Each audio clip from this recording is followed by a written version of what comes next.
para hablar sobre esa ley que ha sido promulgada el día de ayer en Palacio de Gobierno. Se encuentra en nuestros estudios Jorge Montoya, congresista y además autor de la ley. Congresista, buenos días, bienvenido al Día con Willax. Buenos días, un gusto estar en su programa. Un gusto tenerlo. Permítame empezar por el tema de Martín Vizcarra. Finalmente ayer el juez decidió otorgarle 5 de los 6 meses de la prisión preventiva que estaba solicitando el fiscal Germán Juárez Atoche. ¿A usted qué le ha parecido esta medida, teniendo en cuenta además que está próxima la sentencia y por la cual la Fiscalía está pidiendo 15 años de cárcel para él por temas de corrupción? Creo que ha sido una medida inteligente y prudente para evitar de que hayan fugas que se pedían venir. Claro, que suceda quizá algo parecido como lo que pasó con Nadine Heredia o con el señor Cubas también, ¿no? Claro, teniendo esta persona más relaciones y cercanas para poder salir del país, por ejemplo a Bolivia. Es amigo del actual presidente de Bolivia. O sea, tenía muchos caminos a su disposición para poder usarlos y sabiendo que iba a ser condenado, que era una condena que se le venía encima, pudo haber tomado esa decisión. Claro, es quizá la manera que ha tenido el juez de garantizar su presencia durante el juicio y entre una sentencia inminente. Yo soy enemigo de las detenciones preventivas porque afectan la libertad de las personas y no se sabe si son culpables o no, pero en este caso no hay duda de la culpabilidad. ¿Qué es lo que a usted le parece que está clarísimo en el caso de Vizcarra para que diga esta mañana no hay duda de la culpabilidad? El dinero que ha recibido, que es comprobado de que lo ha recibido, hay declaraciones de testigos, hasta reconocimiento de él, creo, en una parte.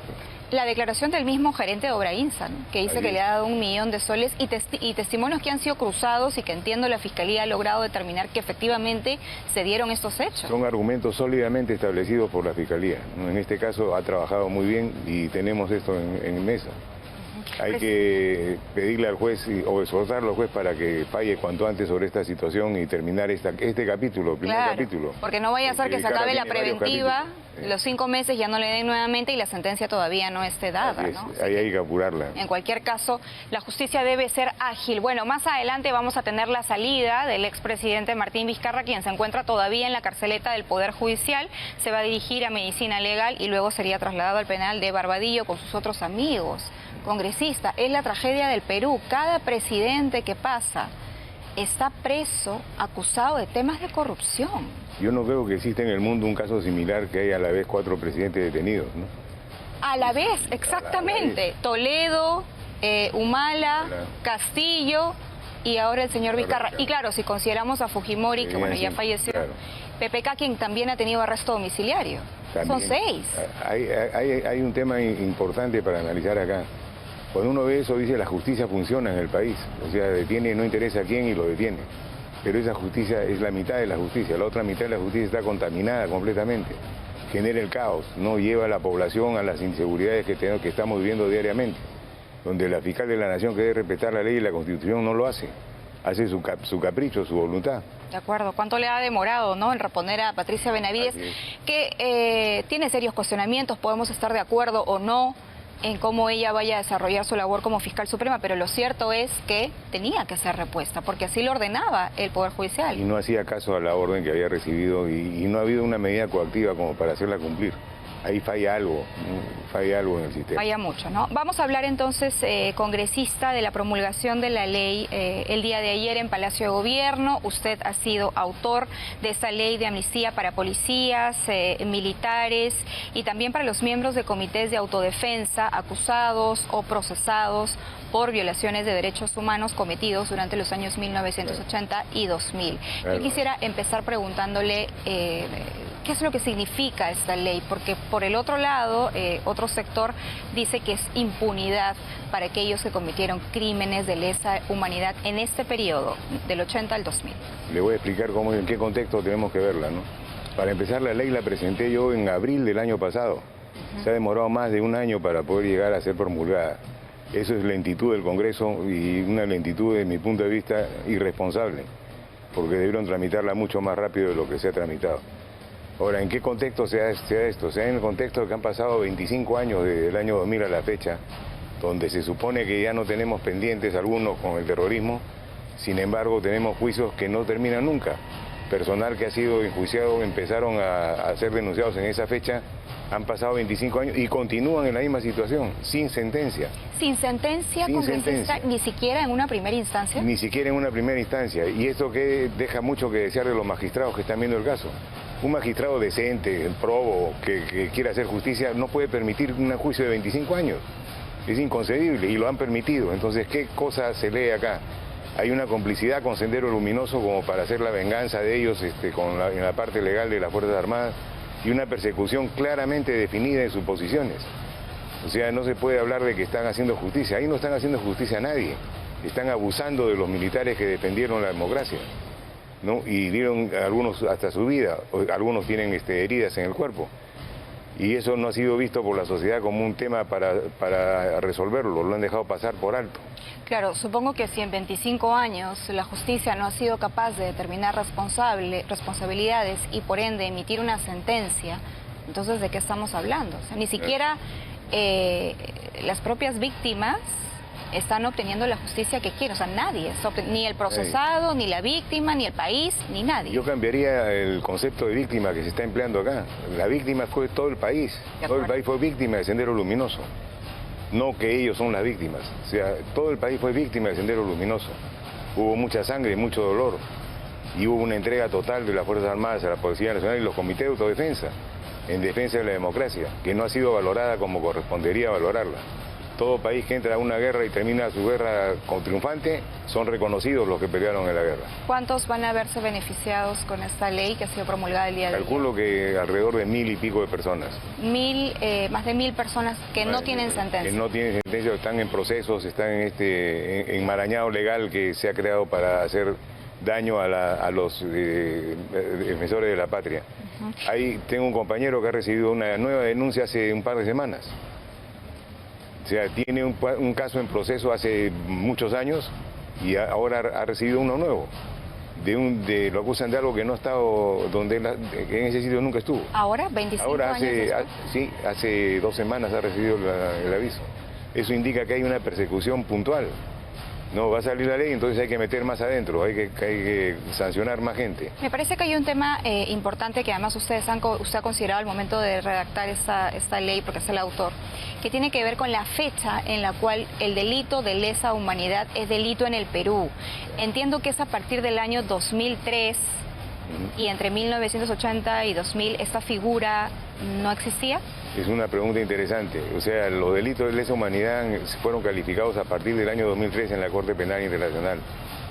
Pero más aún, en el país nunca se ha cometido un delito de lesa humanidad, ni antes del 2000 ni después del 2000. Es usado esto por los abogados que quieren hacer daño a las Fuerzas Armadas y crean situaciones figuradas. Han estado juzgando a gente y acusándola con este tipo de delitos ya prescritos hace años, ¿no? Y la justicia ve pasar impasible lo que están haciendo algunos de sus magistrados y no lo corrige.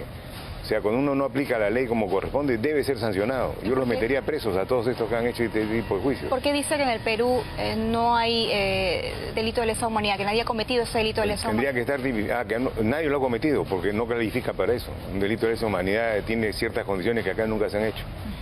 Hay un tema de imprescriptibilidad de los delitos de lesa humanidad que fue aprobado por el Perú en el 2003. A eso nos referimos. Sí, desde 2003 para adelante se puede considerar estos delitos imprescriptibles.